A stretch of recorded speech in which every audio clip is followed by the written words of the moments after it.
बात पते की ब्रॉट यू बाय आरप्योर का हल्दी मसाला, मिर्च धनिया करे कमाल, सबका राजा आरप्योर मसाला। यूपी पुलिस एक बार फिर से अपराधियों पर काल बनकर टूटी है। ये क्यों कहा जा रहा है? क्योंकि सीएम योगी आदित्यनाथ के अपराध पर जीरो टॉलरेंस की नीति इस बार दिखाई दी है फिरोजाबाद में, जहां दिन दहाड़े हुई मुठभेड़ में पुलिस ने 2 अपराधियों को ढेर कर दिया है, जिन्होंने एक बच्चे को अगवा कर पुलिस को चैलेंज किया था। अंकित और सुमित नाम के ये बदमाश घेराबंदी के दौरान 2 पुलिसकर्मियों को घायल कर फरार हो गए थे। इसके बाद तो योगी फोर्स के 300 से ज्यादा जाबाज इनके खिलाफ मोर्चे पर उतर गए। ये अपराधी मक्के के खेतों में जा छिपे थे और बचने की आखिरी कोशिश में एक बच्चे को भी अगवा कर लिया था, लेकिन उनका कोई पैतरा काम नहीं आया। अपराधी जानता है अगर उसने कुछ भी हिमाकत की तो जेल या जहन्नुम में से दूसरी जगह तीसरी मिलने वाली नहीं है। मुठभेड़ में पहला अपराधी मार गिराया गया तो दूसरा वहां से भाग निकला। पहला अपराधी को इटावा पुलिस की टीम ने जो है पुलिस एंगेजमेंट हुई और जो है अदम साहस का, मैं कहूँगा कि अदम साहस का इन लोगों ने परिचय दिया। इसके बाद दूसरे अपराधी ने बच्चे को अगवा किया और फरार हो गया, लेकिन 2 किलोमीटर दूर वो भी ढेर कर दिया गया। एनकाउंटर के दौरान करीब 2 घंटे तक इलाका गूंजता रहा और ये आवाजें तब जाकर थमी जब दोनों अपराधी ठंडे हो गए। उत्तर प्रदेश में जीरो टॉलरेंस की नीति चलती है, यानी कि अपराध किया तो अगले चौराहे पर हिसाब हो ही जाता है। जो अपराधी सीएम योगी की वार्निंग को नहीं सुनते हैं, उनका ऐसा बुलेट वाला ट्रीटमेंट होता है कि वो खुद के पैरों पर चलने के लायक भी नहीं बचते। जब पीतल डोज दी जाती है तो वो ऐसे गुनाहों का पश्चाताप करते हैं। अल्लाह कभी ऐसी गलती नहीं करूंगा, अल्लाह मेरे मालिक कभी तो मेरे खुदा कभी गलती नहीं करूंगा मैं। दर्द से कराह रहा ये गो तस्कर अकीलुद्दीन है। क्राइम के रास्ते पर जब यमराज नजर आए तो इसकी आंखों के सामने हर एक गुनाह तैरने लगे और फिर अंदर से आवाज निकली, अल्लाह कभी ऐसी गलती नहीं करूंगा। सिर्फ बरेली ही नहीं, यूपी के शहर शहर अपराधियों की कयामत वाली रात गुजरी। बुलंदशहर में बच्ची से दुष्कर्म के आरोपी को लंगड़ा कर दिया गया तो झांसी और अमरोहा में भी बदमाशों को योगी फोर्स ने बुलेट हिसाब कर दिया। कोई भी सुरक्षा में सेंध लगाएगा तो उसका अंजाम भुगतने को तैयार होगा। यूपी में अपराधी कोई भी हो, अपराध कोई भी किया हो, अगर कानून से खिलवाड़ किया तो अगले मोड़ पर यमराज का मिलना तय है। मध्य प्रदेश के धार में मौजूद भोजशाला के पास नमाज नहीं हो सकी। सुप्रीम कोर्ट ने भोजशाला परिसर के पास जगह देकर नमाज का ऑर्डर दिया था, लेकिन कोर्ट का आदेश नहीं मिलने के कारण प्रशासन जगह नहीं दे पाया और इसी के बाद आज जुमे की नमाज नहीं हो सकी। जिसके बाद ना तो जुमे की नमाज हो सकी और ना ही अजान सुनाई दी है और नमाज पढ़ने पहुंचे नमाजियों ने अलग अलग मोहल्लों में जाकर जुमे की नमाज को अता किया। जिला प्रशासन को आदेश लेट मिला, लिहाजा समीक्षा नहीं हो पाई और आज भोजशाला परिसर के पास मुस्लिम समुदाय के लोग जुम्मे की नमाज अदा नहीं कर पाए। जुमे को देखते हुए प्रशासन पहले ही अलर्ट मोड में था। ड्रोन से निगरानी के साथ ही पुलिस बल भी तैनात किया गया था, क्योंकि पिछली सुनवाई में सुप्रीम कोर्ट ने परिसर के पास नमाज के लिए जगह देने का आदेश दिया था। हालांकि नमाज तो नहीं हो पाई, लेकिन भोजशाला मुक्ति यज्ञ के संयोजक ने कलेक्टर को ज्ञापन दिया और भोजशाला परिसर के पास 300 मीटर की परिधि में नमाज की परमिशन न देने की बात कही है। सुप्रीम कोर्ट के आदेश के बाद आज पहला जुमा था, लेकिन ऑर्डर न मिलने के कारण नमाज नहीं हो पाई। लेकिन अब देखना होगा कि अगले जुमे पर प्रशासन नमाज के लिए कौन सी जगह देता है, क्योंकि सुप्रीम कोर्ट में अगली सुनवाई 5 अगस्त को होनी है। इधर गुजरात में जगन्नाथ रथ यात्रा के बीच एंटी टेररिस्ट स्क्वाड ने जैश ए मोहम्मद से जुड़े हुए 5 संदिग्ध आतंकवादियों को गिरफ्तार कर लिया है और इन सभी को आपको बता दें पाटन के सिद्धपुर तालुका के एक गांव से पकड़ लिया गया है। कोर्ट ने 24 जुलाई तक अब सभी को एटीएस की हिरासत में भेज दिया है। गुजरात के एटीएस में ये वही 5 संदिग्ध है जो जैश ए मोहम्मद के आतंकी मॉड्यूल के मोहरे बताए जा रहे हैं। पाकिस्तान के एक हैंडलर के इशारे पर काम कर रहे थे। दावा है कि ये हिंदू मंदिरों, खासकर अहमदाबाद में जगन्नाथ रथ यात्रा को टारगेट कर सकते थे। अभी तक की जांच में खुलासा हुआ है कि ये संदिग्ध बम ब्लास्ट की प्लानिंग कर रहे थे। आरोपियों में से एक ने इंटरनेट के जरिए टाइम बम बनाने की कोशिश भी की थी, लेकिन उसका मंसूबा कामयाब नहीं हो पाया। अब एटीएस का मकसद इनसे बम बनाने का सामान बरामद करना है। साथ ही एटीएस ये पता लगाना चाहती है कि बम बनाने का सामान कहां से लाया गया और उसे कहां छिपाया गया था। साथ ही जिहादी किताबें कहां से मिली। क्या इनका टारगेट अहमदाबाद की जगन्नाथ रथ यात्रा थी?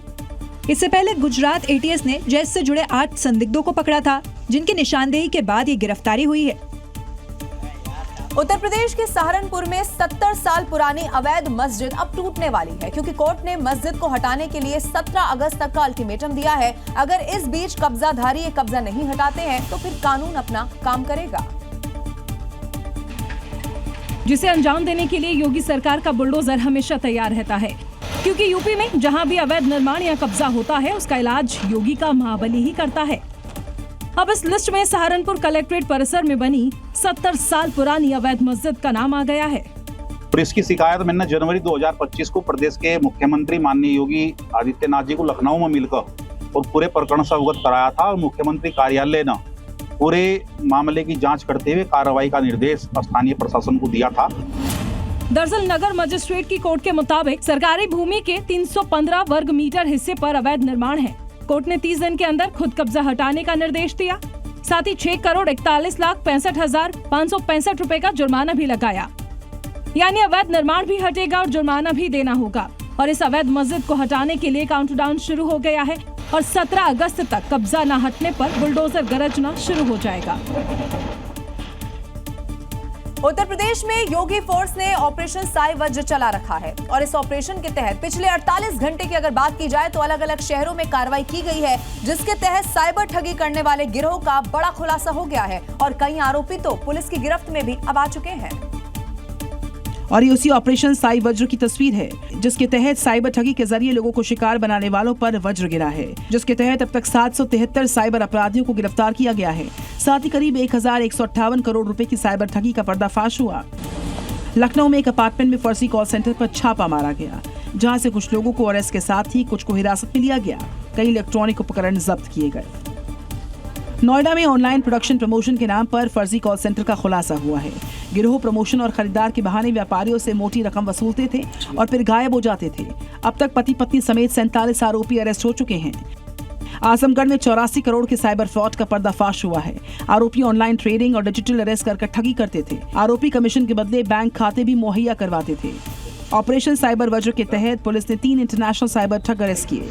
आरोपी लोगों की कुरियर, बैंक की केवाईसी, बिजली बिल के जरिए लोगों का फोन एक्सेस करते थे और फिर वारदात को अंजाम देते थे। लेकिन अब ऑपरेशन साइबर वज्र से ऐसे साइबर ठगों पर नकेल कसी जा रही है। राष्ट्रीय गीत वंदे मातरम का अपमान किया तो जेल जाने के लिए तैयार रहें, क्योंकि इसका अपमान करने या उसके गायन में बाधा डालने वालों के खिलाफ केंद्र सरकार एक बिल बाकायदा लाने जा रही है, जिसका कई मौलानाओं ने विरोध करना भी अब शुरू कर दिया है। केंद्र सरकार की तरफ से लाए जा रहे इस बिल का नाम है राष्ट्रीय सम्मान के अपमान की रोकथाम विधेयक।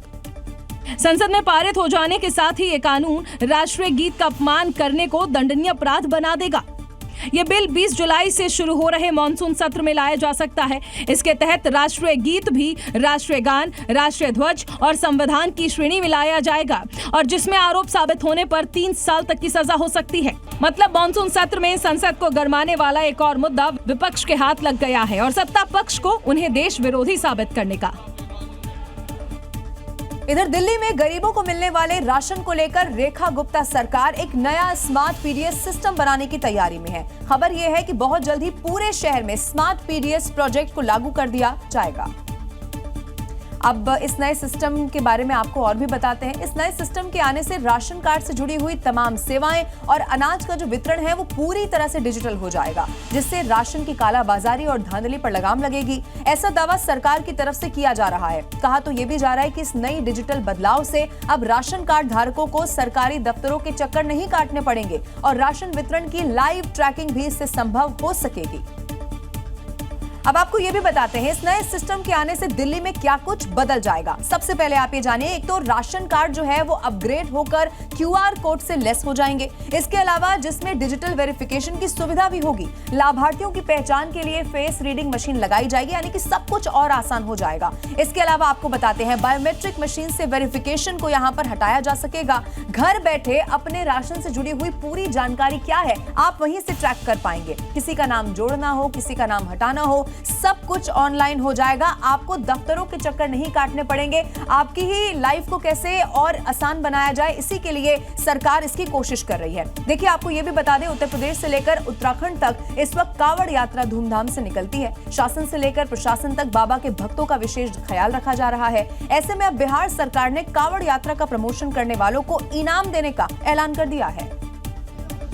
बिहार पर्यटन विभाग में कावड़ यात्रा रील बनाने की प्रतियोगिता शुरू की है। इन वीडियो की मदद से बिहार सरकार सांस्कृतिक विरासत का प्रमोशन कराने की तैयारी में है। इसके लिए विभाग की शर्तों के आधार पर कावड़ यात्रा पर रील बनानी होगी। रील बनाने वालों में पहला पुरस्कार 3 लाख रुपए का दिया जाएगा, जबकि दूसरे स्थान पर आने पर 2 लाख मिलेंगे और तीसरे पायदान वाले को कुल 1,50,000 रुपए मिलेंगे। वहीं 2 अतिरिक्त पुरस्कार पर इन्फ्लुएंसर्स को 25,000 मिलेंगे। इतना ही नहीं, जो वीडियो सेलेक्ट होने पर 45 दिनों तक निगरानी होगी, जिसके लाइक, शेयर और व्यूज देखे जाएंगे। वहीं वाराणसी में शिवसेना समर्थकों ने सावन महीने में ज्ञानवापी परिसर में नमाज बंद कराने की मांग की है और श्रृंगार गौरी के दर्शन और पूजा करने की मांग को लेकर प्रशासन को अल्टीमेटम दिया। यदि गर्भगृह के अंदर प्रथम दिन इन लोगों को दर्शन करने के लिए अनुमति नहीं दिया गया तो हम लोग आंदोलन और प्रदर्शन करेंगे, जिसके जिम्मेदारी मंदिर परिषद का होगा। दावा किया है कि सावन में शिव भक्तों को नमाजी चढ़ाते हैं, ऐसे में 1 महीने तक नमाज पर रोक लगाई जाए। और भारत को आज देश की पहली हाइड्रोजन ट्रेन मिल चुकी है। प्रधानमंत्री नरेंद्र मोदी ने हरियाणा के जींद से दुनिया की सबसे लंबी हाइड्रोजन ट्रेन को हरी झंडी दिखाकर रवाना कर दिया है, जो कि धुआं रहित होने के साथ साथ मेक इन इंडिया का एक बहुत बड़ा उदाहरण बन चुकी है। इसके साथ ही कई देशों को एक बड़ा मैसेज भी दे दिया गया है। क्योंकि कई देश भारत को कार्बन उत्सर्जन पर ज्ञान देते थे, लेकिन भारत ने उन देशों को न सिर्फ मुंह तोड़ जवाब दिया, बल्कि आत्मनिर्भर भारत की ताकत भी बता दी है। जिनसे सोनीपत तक करीब 89 किलोमीटर के रूट पर चलने वाली हाइड्रोजन ट्रेन दुनिया की सबसे ताकतवर ट्रेन है। इसमें हाइड्रोजन और ऑक्सीजन की प्रक्रिया से बिजली बनती है, जिससे सिर्फ भाप निकलती है और धुआं नहीं होता। इसी के साथ ही भारत उन देशों की सूची में शामिल हो गया जहां हाइड्रोजन ट्रेन तकनीक है। इन बीते 12 वर्षों में भारत के करीब 99% रेल नेटवर्क का बिजलीकरण हो चुका है। भारतीय रेलवे ने शुरुआत में तकनीक को परखने के लिए जिंद सोनीपत रूट चुना, लेकिन भविष्य में देश के दूसरे हेरिटेज रूट्स और ग्रामीण इलाकों में भी ये तकनीक शुरू की जाएगी, जहां पर्यावरण साफ रखना जरूरी है। भारत न सिर्फ हाइड्रोजन ट्रेन चलाने वाले देशों में शामिल हो गया है, बल्कि बाकी देशों की तुलना में सबसे बड़ी हाइड्रोजन ट्रेन चलाने का भी इतिहास रच दिया है, क्योंकि जर्मनी, जापान, फ्रांस और चीन में 4 या 2 डिब्बे वाली हाइड्रोजन ट्रेन है, जबकि भारत में 10 डिब्बे वाली ट्रेन की शुरुआत हुई है। 2027 में उत्तर प्रदेश विधानसभा चुनाव होने वाले हैं। अब इसी को लेकर सीएम योगी ने अपना चुनावी कैंपेन शुरू कर दिया है और इसी कैंपेन के तहत अब निगाहें पश्चिमी उत्तर प्रदेश पर आ गई हैं। उस पश्चिमी उत्तर प्रदेश को साधने के लिए योगी ने राम सेतु वाला द्वार खोल दिया है, जिससे होकर यूपी जीत का रास्ता गुजरने वाला है। क्योंकि सीएम योगी आदित्यनाथ ने हिंडन एलिवेटेड रोड को नई पहचान दी है। दिल्ली से गाजियाबाद को जोड़ने वाले इस पुल का नाम अब श्रीराम सेतु किया है। करीब 1 करोड़ रुपए की लागत वाले द्वार पर श्रीराम के धनुष बाण की विशाल आकृति है और योगी सरकार के इस फैसले के पीछे राम राज्य वाली नीति है। और यही राम राज्य नीति चुनाव में विपक्ष को भारी पड़ेगी, क्योंकि पश्चिमी यूपी को साधने के लिए ये द्वार जीत वाला साबित होगा। पूरे यूपी को एक सूत्र में पिरोने के लिए ही सीएम शामली, गाजियाबाद और बिजनौर पहुंचे, जहां से हर जिले को करोड़ों के विकास कार्यों की सौगात दी, तो विपक्ष को जिन्ना का अनुयायी बताया। विकास का कोई विकल्प नहीं हो सकता। ये जो जिन्ना के अनुयायी है, इन्हें जब भी मौका मिलेगा ये आपको बांटेंगे। 2022 में पश्चिमी यूपी में भले ही बीजेपी 2017 के मुकाबले कम सीटें जीती हो, लेकिन अब बीजेपी वही 2017 वाला करिश्मा दोहराना चाहती है और जिसके लिए सीएम योगी ने चक्रव्यूह भी रच दिया। उत्तर प्रदेश में हैट्रिक की तैयारियों में जुटी भारतीय जनता पार्टी ने जीत का ब्लूप्रिंट अब तैयार कर लिया है। गृह मंत्री अमित शाह ने 27 में यूपी फतेह के लिए जीत का प्लान ABCD तैयार किया है। क्या है ये प्लान, चलिए अब आपको बताते हैं। दरअसल इस प्लान को अमित शाह ने 4 कैटेगरी ABCD में बांट दिया है। कैटेगरी A में उन सीटों को रखा गया है जहां भारतीय जनता पार्टी चुनाव जीतती आई है। अब इसीलिए इन सीटों पर अपने विजय चक्र को पार्टी और मजबूत करेगी। अब बी कैटेगरी में आ जाइए। बी कैटेगरी में वो सीटें रखी गई हैं जिन सीटों पर पार्टी ने कम अंतर से जीत दर्ज की थी। अब सी कैटेगरी, ये वो सीटें हैं जिन सीटों पर कम अंतर से हार का मुंह देखना पड़ा था। और उसके बाद जो आखिरी कैटेगरी है यानी कि डी कैटेगरी, ये वो है जो कि विपक्षी पार्टियों का गढ़ है, जहां पार्टी को जीत नसीब नहीं होती है। हार के उस चक्र को तोड़ने के लिए वहां पर अब प्लानिंग की जाएगी। और देखिए इधर राम मंदिर चढ़ावा चोरी की जांच जैसे जैसे आगे बढ़ रही है, आरोपियों से पूछताछ में एक के बाद एक नए खुलासे हो रहे हैं, जो चढ़ावा चोरी की एक एक परतें अब खोलते हुए सामने रख रहे हैं। वहीं दूसरी तरफ इस पर राजनीति है कि थमने का नाम ही नहीं ले रही। क्योंकि विपक्ष राम मंदिर में चोरी के बहाने सरकार की घेराबंदी में लगा हुआ है, जिसका यूपी के डिप्टी सीएम केशव प्रसाद मौर्य ने जवाब दिया है। श्री अखिलेश यादव जी आजकल बहुत बीच बीच में जिसको मैं कहूँ कि टिपिर करते हैं। अब उनसे कहते हैं जबकि भाई चलो, अगर वास्तव में आप राम भक्त बनने का दिखावा कर रहे हो तो कृष्ण भक्त बनने का दिखावा नहीं करना है। चढ़ावा चोरी पर सियासी शोरगुल के बीच एसआईटी जांच में बड़े मनी ट्रेल का खुलासा हुआ है। आरोपी रामशंकर यादव उर्फ टिन्नू यादव ने 2023 में अपनी पत्नी के नाम पर पीडब्ल्यूडी में एक रजिस्टर्ड कंस्ट्रक्शन कंपनी खोल रखी थी, जिसे पहले ही साल में 45 लाख रुपए का काम मिला था। चंदा चोरी का ये मामला न्याय के सर्वोच्च चौखट पर फैसले की राह ताक रहा है। सूत्रों के मुताबिक चढ़ावा चोरी की जांच कर रही एसआईटी सोमवार को अंतरिम रिपोर्ट सुप्रीम कोर्ट में पेश करेगी। वहीं एसआईटी ने अंतरिम रिपोर्ट तैयार करने के लिए राज्य सरकार से अतिरिक्त समय भी मांगा है।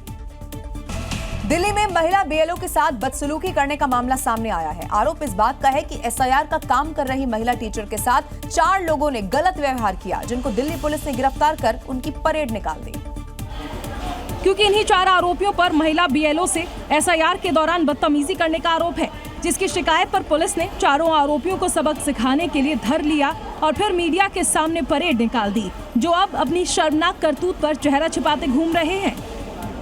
बहुत ही क्लोज स्पेस में आके उन्होंने उनको बड़ा अनकंफर्टेबल किया हमारी बीएलओ मैडम को, और पास आके सिग्नेचर करने की वजह से वो बहुत डिस्टर्ब रही। साथ ही साथ 3 और लोग थे उस व्यक्ति के साथ, जिन्होंने भी काफ़ी अश्लील उनको कमेंट्स किए, अभद्र व्यवहार किया। दरअसल दिल्ली पुलिस ने इसीलिए कार्रवाई की क्योंकि महिला बीएलओ ने आरोप लगाया कि आरोपियों ने उनकी गोद में रजिस्टर रखकर साइन किए, विरोध करने के बावजूद नहीं माने और अश्लील कमेंटबाजी भी की। खबर है कि इस मामले में गिरफ्तार 4 आरोपियों में 3 को कोर्ट से बेल मिल गई, जबकि मुख्य आरोपी को पुलिस ने जेल भेज दिया, जिसका अब पुलिस भीम की प्रतिज्ञा वाला इलाज करेगी।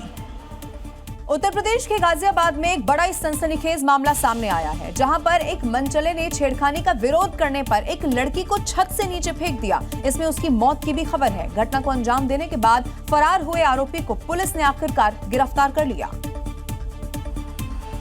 चेहरे पर मास्क लगाकर अपनी पहचान छिपा रहे इस आरोपी ने इस दर्दनाक घटना को अंजाम दिया है। इस हैवान ने न सिर्फ अपने से आधी उम्र की छोटी बच्ची के साथ छेड़खानी की है, बल्कि विरोध करने पर उसे छत से नीचे धक्का देकर फरार हो गया। सामने दिख रही इस बिल्डिंग पर दरिंदे ने इस घटना को अंजाम दिया था। इसी बिल्डिंग से गिरने के बाद बुरी तरह से जख्मी लड़की की अस्पताल में इलाज के दौरान मौत हो गई। परिजनों का आरोप है कि बीते कई दिनों से वो इस लड़की को परेशान कर रहा था और लगातार उसका पीछा करता था। हादसा होते ही गली में मची अफरा तफरी के बीच आरोपी फरार हो गया, लेकिन अब वो पुलिस की गिरफ्त में है। अगर आप अपने बच्चे को स्कूल भेजकर ये मान लेते हैं कि वो वहां पर बिल्कुल सेफ है, सुरक्षित है, तो फिर लखनऊ के एक प्राइवेट स्कूल से सामने आया है वीडियो आपको देखना चाहिए, जो आपकी आंखें खोल देगा। इसके साथ ही भारी फीस वसूलने वाले प्राइवेट स्कूलों के काले सच से भी पर्दा उठा देगा। क्योंकि लखनऊ के एक प्राइवेट स्कूल का क्लासरूम नर्सरी के मासूम बच्चे के लिए टॉर्चर रूम बन गया। अरे मैम हद हो गई है, हद। अभी तो हद, अरे भगवान, जिस तरह से इसने मारा है अब तो मैं टॉलरेट नहीं। मैम यहाँ किसी को सुनाई नहीं दिया क्या? आप नहीं पहुँचे क्या मैम? कब पहुँचे भाई? हमारा बच्चा हद हो गई यार। मम्मी ये देखिए मैंने कर लिया साहब, अब देख लीजिए, अब देख लीजिए। अरे कोई मतलब वो भी नहीं है, अब कोई गिनती नहीं है 7 से 10 कितना मारा है अरे वो ऐसी लड़कियां तो जान लेंगी मेरे बच्चे का। क्लास की मॉनिटर बच्ची करीब 12 मिनट तक बच्चे को पीटती रही। ऐसे में स्कूल मैनेजमेंट से बड़ा सवाल ये है कि बच्चे की चीखों को जानबूझकर अनसुना किया गया। क्लासरूम में सीसीटीवी लगाने का क्या फायदा? क्लास में क्या हो रहा है किसी ने मॉनिटर नहीं किया। क्या प्राइवेट स्कूलों के लिए बच्चा सिर्फ कैश मशीन है? बच्चों की सुरक्षा से कोई लेना देना नहीं है। बच्चे के चेहरे और गाल पर चोट आई है, यहाँ तक कि पीजीआई ट्रॉमा सेंटर में उसे इलाज के लिए ले जाया गया। सोचिए इस मासूम के बाल मन पर इसका क्या असर पड़ा होगा। सिर्फ मॉनिटर बच्ची इसके लिए कसूरवार नहीं है, स्कूल मैनेजमेंट से लेकर टीचर तक सभी इस मासूम के गुनहगार हैं। कौशाम्बी के एक सरकारी स्कूल की महिला प्रधानाचार्य चाकू और चापड़ लेकर स्कूल पहुंच गई और उन हथियारों को क्लासरूम में छोटे छोटे बच्चों के सामने निकालकर वो लहराने लग गई। अब इसका अभिभावक ने न सिर्फ वीडियो बनाया है बल्कि प्रधानाचार्य से सवाल भी पूछ लिया। तो महिला टीचर धारदार चाकू और चापड़ को लहराती दिखाई दी। इस दौरान अभिभावक के सवाल पर प्रधानाचार्य ने क्या कहा, सुनिए। क्यों लेके आई हैं इसको? कुछ बता दीजिए, मतलब रियलिटी बता दीजिए, क्यों लेके? सवाल है कि महिला प्रधानाचार्य को कौन परेशान कर रहा है, जिससे वो अपनी सुरक्षा का हवाला देकर हथियार स्कूल लाने के लिए मजबूर है। गाली देगा तो मैं उसे मारूंगी। अच्छा, मुझे अगर किसी ने गाली दिया तो मैं उसे मारूंगी। ठीक नहीं, मतलब महिला प्रधानाचार्य के इस खतरनाक मंसूबे को सुनने के बाद अभिभावक ने कई सवाल खड़े किए। आपके साथ कोई अत्याचार कर रहा हो, कोई गाली गलौज कर रहा हो, कोई आपको चाकू लेके आपको दौड़ा के मार रहा हो, तो आपने किसी से बताया, अधिकारी से? पर महिला प्रधानाचार्य ने कोई जवाब नहीं दिया, बस इतना कहा कि पिछले 13 साल से झेल रही हूँ। आरोप है कि महिला टीचर पिछले 3-4 दिन से धारदार हथियार लेकर कड़ा ब्लॉक में प्राथमिक विद्यालय लुकिया में आ रही है, जिससे छात्र और स्कूल स्टाफ में डर का माहौल है। अब इसकी जांच बीएसए की तरफ से की जा रही है। उत्तर प्रदेश के संभल में जुमे पर भाईजान को प्रशासन ने एक बहुत बड़ा झटका दे दिया है। यहां सरकारी जमीन पर कब्जा करके बनाए गए इमामबाड़े और मजार पर पीला पंजा चल ही गया, जिन्हें हटाने को लेकर पहले नोटिस भी बकायदा दिया गया था, लेकिन जवाब नहीं आया तो तय समय पर पहुंचे 5 बाहुबलियों ने हर अवैध निर्माण को कैसे ढहा दिया, अब वो देखिए। एक तरफ अवैध तरीके से बनाई गई मजार टूट रही थी, तो दूसरी तरफ इमामबाड़े को योगी का बाहुबली रौंद रहा था। जुम्मे का दिन होने की वजह से सुरक्षा के पुख्ता इंतजाम पहले ही कर लिए गए थे, जिसके बाद यहाँ 1 नहीं 2 नहीं बल्कि 5 बुलडोजर दहाड़ते हुए आ पहुंचे। इलाके में तनाव पसरा हुआ था, कई लोग उग्र तो कई दुखी थे, लेकिन प्रशासन की हरी झंडी मिलते ही यहाँ एक्शन शुरू हो गया, बिल्कुल उसी तरह जैसे 3 दिन पहले कब्रिस्तान पर बनी ईदगाह को ध्वस्त किया गया था। आज हुई कार्रवाई में पहले मजार के चारों तरफ मौजूद बाउंड्री को तोड़ा गया, इसके बाद मजार की दीवारों को एक एक कर गिराया गया। इसके बाद बारी आई छत की, तो बुलडोजर ने एक ही बार में इसकी छत को मिट्टी में मिला दिया। मजार को ध्वस्त करने के बाद अवैध इमामबाड़े पर एक्शन शुरू हुआ और कुछ घंटों में यहाँ मौजूद हर अवैध निर्माण मिट्टी में मिल गया।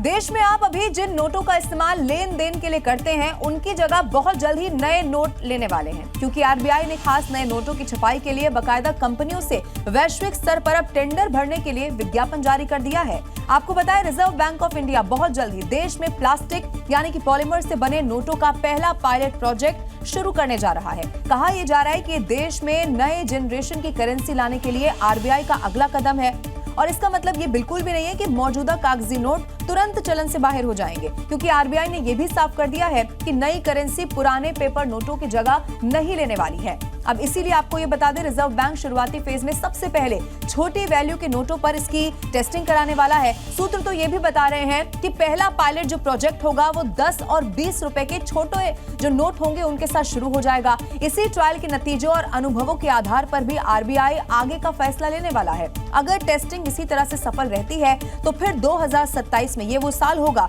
जब पॉलीमर नोट फुल स्केल में लॉन्च यहाँ पर हो सकते हैं। अब जब तक नए नोट पूरी तरह से चलन में नहीं आ जाते, तब तक कागजी नोट सर्कुलेशन में रहेंगे, और ये पूरा बदलाव धीरे धीरे और जो फेज मैनर है उसी से ही किया जाएगा। आपको ये भी बता दें, पॉलीमर से बने हुए बैंक नोट ट्रेडिशनल कागजी नोटों की तुलना में बहुत ज्यादा टिकाऊ होते हैं। अब इसीलिए माना जा रहा है कि जो नोट है वो इसी तरह से पानी, गंदगी और धूल में भी सुरक्षित रहते हैं। इसके अलावा ये नोट आसानी से फटते भी नहीं हैं। यही वजह है कि बाजार में लंबे समय तक बिना फटे और साफ सुथरे इसी तरह से बने रह सकते हैं, लेकिन अभी इस पर काम किया जा रहा है। 2027 में माना जा रहा है कि ये बाजार में आ सकते हैं। आइए अब आगे बढ़ते हैं। देश में E20 फ्यूल को लेकर इस वक्त जो बहस छिड़ी हुई है, इसी को लेकर जी न्यूज ने कल एक खबर दिखाई थी, जिसके बाद इस पूरे मामले ने तूल पकड़ लिया और इस पर कार कंपनी ने भी अपना रुख साफ कर दिया है। यानी कि अब ये पूरा मामला कंज्यूमर वर्सेस कंपनी होता हुआ दिखाई दे रहा है। दरअसल कंज्यूमर कोर्ट ने उपभोक्ता के पक्ष में फैसला सुनाया, तो कंपनी ने भी कोर्ट के फैसले को ऊपरी अदालत में चुनौती देने की बात कही, क्योंकि कंपनी का कहना है कि समस्या खराब गुणवत्ता वाले या फिर मिलावटी ईंधन की वजह से हुई थी, न कि गाड़ी में किसी खराबी के कारण। इसीलिए कंपनी ऊपरी अदालत जाएगी। बता दें कि मामला तब सामने आया जब एक उपभोक्ता ने E20 पेट्रोल से कार खराब होने की शिकायत की थी और कोर्ट ने उपभोक्ता के पक्ष में फैसला सुनाते हुए कंपनी से 45 दिनों में हर्जाना देने को कहा था। लेकिन अब जब कार कंपनी ने अपना तर्क रख दिया है और ऊपरी अदालत में फैसले को चुनौती देने की बात कही है, तो आने वाले समय में पेट्रोल पंप संचालक को भी नोटिस भेजा जा सकता है। देखना होगा कि E20 पर अब कंज्यूमर वर्सेस कार कंपनी में किसकी जीत होती है। अगर आप मुंबई में रहते हैं तो ये अगली खबर अब आपके लिए ही है, क्योंकि यहाँ पर चल रहा है मिलावटी दूध का एक बहुत बड़ा खेल, जिसका खुलासा FDA ने कर दिया है। क्राइम ब्रांच के साथ की गई इस बड़ी कार्रवाई में फिलहाल पैकेट वाले दूध में मिलावट करने वाले 2 आरोपियों को गिरफ्तार किया गया है। FDA की टीम जब पुलिस के साथ आरोपियों के यहाँ पहुंची तो हैरान रह गई। वहाँ हर नामी गिरामी ब्रांड के दूध के भरे हुए और खाली पैकेट मौजूद थे। ये पैकेट खोलकर शुद्ध दूध निकालते थे और फिर पैकेट में पानी और मिलावटी दूध भरकर पैक कर सप्लाई करते थे। अरे बस ना खाली नीचे क्यों गिर रहा है? मोमबत्ती, बाल्टी, कीप, मग, बस इसी सस्ते जुगाड़ से ये दूध के पैकेट में पूरी सफाई के साथ मिलावट करते और चाय की दुकान से लेकर ग्रोसरी शॉप तक की सप्लाई कर रहे थे। इस कार्रवाई के दौरान करीब 575 लीटर मिलावटी दूध में मिलावट के लिए उपयोग होने वाला सामान तथा अन्य सामग्री भी जब्त की है। जब्त माल की कुल कीमत 70,404 रुपए बताई गई है। पुलिस अब गिरफ्तार किए गए दोनों आरोपियों से उनके रैकेट से जुड़ी जानकारी जुटा रही है और पता लगा रही है कि उनके साथ और कितने लोग इस रैकेट में शामिल हैं और ये कहां-कहां मिलावटी दूध की सप्लाई कर रहे थे। क्या आप भी रेहड़ी लगाने वालों से सब्जी और फल की खरीदारी करते हैं? अगर करते हैं तो फिर ये खबर आपको ध्यान से जरूर देखनी चाहिए, क्योंकि आपकी आंखों में धूल झोंककर फल सब्जी बेचने वाले आपको चूना लगा रहे हैं। ये देखो जितने फल वाले हैं, इसकी तराजू में देख रहे हो आप, 2 आम रखे हुए हैं ऑलरेडी पहले से ही, ये है खराब। तस्वीरों में दिख रहा है कि तराजू में पहले से ही 2 आम रखे हुए हैं, लेकिन जैसे ही कस्टमर आम लेने आता है तो उन्हीं खराब आमों के साथ कस्टमर के तरफ से दिए गए आमों के साथ तौल देता है। बेच के हम कर रहा है, देखो फल पहले से रखे हुए हैं, हम देखो डाल दिए। ये ऐसे करते हैं उत्तम नगर में, देख लो, कर दिया, एक बंदे को दे दिए खराब आम, ये देखो बना दिया बेवकूफ। दिल्ली के उत्तम नगर में ठेले वालों के इस घोटाले को एक शख्स ने एक्सपोज किया है और उसे वीडियो बनाकर सोशल मीडिया में डाल दिया ताकि लोग ऐसे घोटालेबाजों से सावधान रहें। उत्तर प्रदेश के बांदा में गांव में बिजली चोरी की जांच करने पहुंची टीम के 3 लोगों को गांव वालों ने ही बंधक बना लिया। इसकी सूचना पर यूपी पुलिस भी मौके पर पहुंची, जहां से जेई समेत कर्मचारियों को किसी तरह से छुड़ाया गया और बंधक बनाने वालों को साथ में थाने घसीटकर पुलिस ले गई। तस्वीरों में आप देखिए, एक एक कर आरोपियों को पुलिस घसीटकर गाड़ी में बिठा रही है। इस दौरान आरोपी पुलिस की इस कार्रवाई का वीडियो बना रहा था, जिसको पुलिस कॉलर पकड़कर घसीट कर ले गई।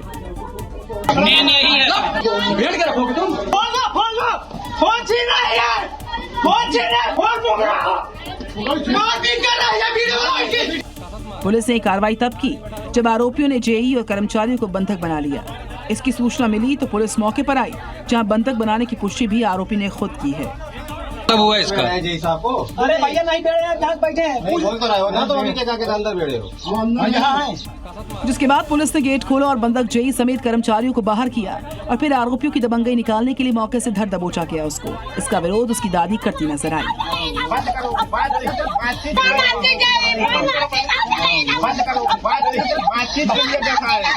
पुलिस की जिस कार्रवाई का विरोध महिला करती नजर आ रही है, दरअसल वो कार्रवाई पुलिस ने बिजली विभाग की टीम पर दबंगों ने कथित तौर पर जानलेवा हमला करने और बंधक बनाने के आरोपों के आधार पर की गई है। उत्तर प्रदेश के बहराइच की बात करते हैं, जहां पर अभी तक आदमखोर भेड़ियों का आतंक था, लेकिन अब आदमखोर मगरमच्छ से लोग परेशान हैं, क्योंकि अब आदमखोर मगरमच्छ ने एक 12 साल के मासूम को अपना शिकार बना लिया है, जिसका खौफनाक वीडियो भी सामने आया है। यहाँ देखिए कैसे कई फीट लंबा मगरमच्छ मासूम को पानी में जबड़े में दबाए हुए नजर आ रहा है। पानी में वो कई बार मासूम को पछाड़ते हुए नजर आ रहा है। मासूम अपने चाचा के साथ खेत पर धान रोपाई करने गया था। खेत नदी किनारे होने के चलते मासूम नदी में हाथ पैर धोने के लिए चला गया। उस दौरान मगरमच्छ ने उस पर हमला कर दिया और उसको नदी में खींच लिया गया। मासूम की चीखें सुनकर चाचा भी पहुंचे, लेकिन मगरमच्छ मासूम को पानी के अंदर ले जा चुका था और फिर वो खौफनाक मंजर सामने आया जब वो मासूम को अपनी खुराक बनाते हुए नजर आया। घटना के बाद से इलाके में हड़कंप मच गया है। मामले की जानकारी लगते ही मौके पर वन विभाग की टीम पहुंची है और मामले की जांच की जा रही है। वहीं लोगों से नदी से दूर रहने की उत्तर प्रदेश के बदायूं में एक अस्पताल के वार्ड से चोरी का मामला सामने आया है, जहां एक शातिर चोर वार्ड में घुस गया और सो रहे मरीजों के मोबाइल फोन पर हाथ साफ करके फरार हो गया। ये पूरी की पूरी घटना वहां लगे सीसीटीवी में कैद हो गई और सीसीटीवी में साफ साफ नजर आ रहा है कि अस्पताल में वार्ड में भर्ती मरीज को इस शातिर चोर ने निशाना बना लिया। देखिए बदायूं के न्यू जीवन दान अस्पताल में कितनी सफाई से चोर घुसा, मुंह पर चादर रखकर वार्ड में दबे पांव आया और सो रहे 3 मरीजों के मोबाइल को चुरा लिया। चोरी का पता चलते ही मरीजों और अस्पताल के स्टाफ ने उसको पकड़ने की कोशिश की, लेकिन वो मोबाइल फेंक कर मौके से फरार हो गया।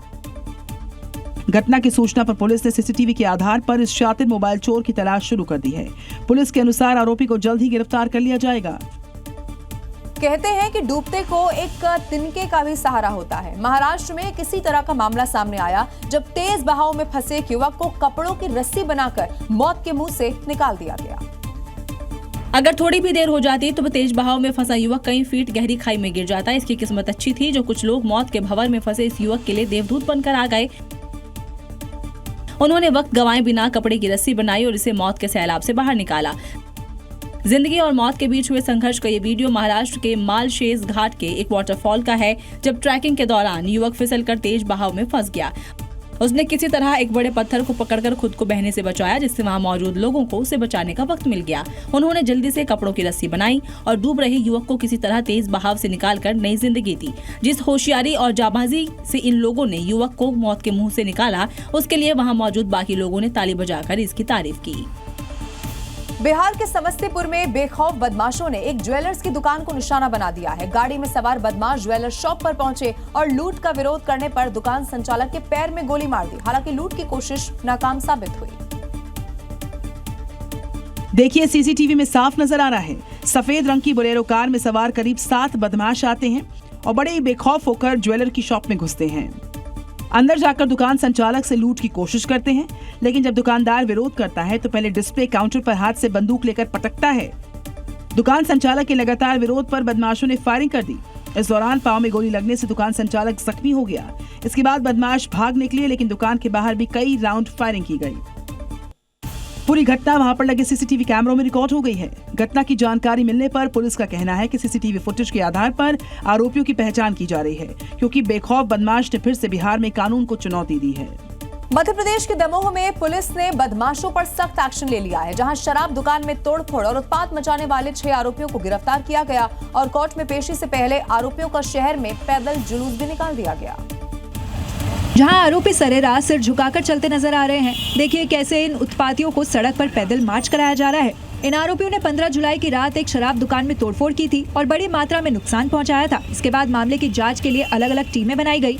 फिर इन 6 आरोपियों को गिरफ्तार कर सरेराह उनका जुलूस निकाला गया और ये जुलूस कोर्ट में पेशी से पहले निकाला गया। पुलिस सड़क पर पैदल मार्च कराते हुए ही आरोपियों को कोर्ट में पेशी के लिए लेकर गई। पुलिस के मुताबिक राज्य में किसी भी तरह की आपराधिक गतिविधियों पर सख्ती से कार्रवाई आगे भी ऐसे ही जारी रहेगी। देश में अब चलते फिरते लोगों की मौत की खबरें ऐसा लगता है बहुत आम होती जा रही हैं। अब ऐसा ही एक और मामला छिंदवाड़ा से सामने आ गया है, जहां बीजेपी पार्षद फोन पर बात करते करते सड़क पर गिर जाते हैं। अब इनकी अचानक से ही हार्ट अटैक से मौत की खबर है। ये कोई पहला मामला नहीं है जब मध्य प्रदेश के छिंदवाड़ा में बीजेपी पार्षद की चलते फिरते हार्ट अटैक से मौत हो गई, बल्कि इस तरह के हादसे अब आम होते जा रहे हैं। इन 3 तस्वीरों को देखिए, जिसमें अलग अलग जगह पर सीपीआर देते हुए अलग अलग लोग नजर आ रहे हैं, क्योंकि ये लोग भी चलते फिरते सड़क पर बीजेपी पार्षद की तरह गिर गए थे, लेकिन इन लोगों को समय पर सीपीआर मिला, जिससे इनकी जान बच गई। लेकिन ऐसा छिंदवाड़ा में बीजेपी पार्षद के साथ नहीं हुआ, क्योंकि जब वो सड़क पर बात करते करते अचानक से गिर पड़े, तब उनके पास कोई और मौजूद नहीं था जो उनको सीपीआर देकर समय पर अस्पताल पहुंचाकर उनकी जान बचा लेता, जिस वजह से उनकी सांसें थम गईं। छत्तीसगढ़ के बिलासपुर में मूसलाधार बारिश का दौर लगातार देखने को मिल रहा है। अब इसी के बाद शहर के कई सारे इलाके ऐसे हैं जहां जलभराव होने के साथ ही घर भी अब जलमग्न हो चुके हैं। आलम तो ये हो चुका है कि अब सड़कों पर गाड़ियों की जगह नाव चलती हुई दिखाई दे रही है, क्योंकि लोगों को आने जाने के लिए अब नाव का ही सहारा लेना पड़ रहा था, क्योंकि शहर में लगातार बारिश हो रही है, जिससे लोगों के कंधों तक पानी भर चुका है। बारिश और जलभराव के कारण लोग घरों में कैद हो चुके हैं। लोगों का आरोप है कि ड्रेनेज सिस्टम और गंदगी का खामियाजा हर साल लोगों को भुगतना पड़ता है। प्रशासन हर बार इसे ठीक कराने का दावा करता है, लेकिन वो दावे पानी के साथ ही बह जाते हैं और हर साल इसी तरह की परेशानी का सामना करना पड़ता है। बारिश के कारण नदियां भी उफान पर है। ऐसे में ओवरफ्लो हो चुकी नदियों का पानी भी शहरों की तरफ बढ़ रहा है और इस आसमानी आफत से फिलहाल राहत मिलती दिख नहीं रही है। सोशल मीडिया पर खाने पीने की चीजों से जुड़े हुए वीडियोस रोजाना बहुत तेजी के साथ वायरल होते हैं। खासकर जब किसी वीडियो में साफ सफाई या फिर हाइजीन को लेकर सवाल उठता है तो लोग उस पर फौरन प्रतिक्रिया देने लगते हैं। इन दिनों एक ऐसा ही वीडियो चर्चा का विषय बना हुआ है। वायरल वीडियो में देखा जा सकता है कि एक शिकंजी बेचने वाला व्यक्ति सड़क किनारे अपना ठेला लगाए हुए है। वो एक पब्लिक टॉयलेट से प्लास्टिक की बाल्टी में पानी भरकर निकलता है और फिर उसी पानी को अपने ठेले पर रखे शिकंजी के बड़े डब्बे में डाल देता है। दावा किया जा रहा है कि ये वीडियो लखनऊ रेलवे स्टेशन पर शिकंजी बेचने वाले का है, जो कि पब्लिक टॉयलेट से पानी लाकर अपनी शिकंजी में मिला देता है।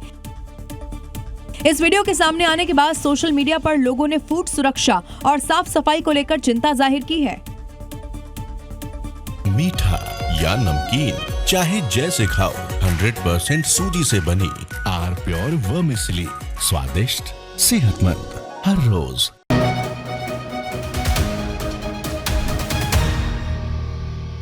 बात पते की brought you by R pure का हल्दी मसाला, मिर्च धनिया करे कमाल, सबका राजा आर प्योर मसाला।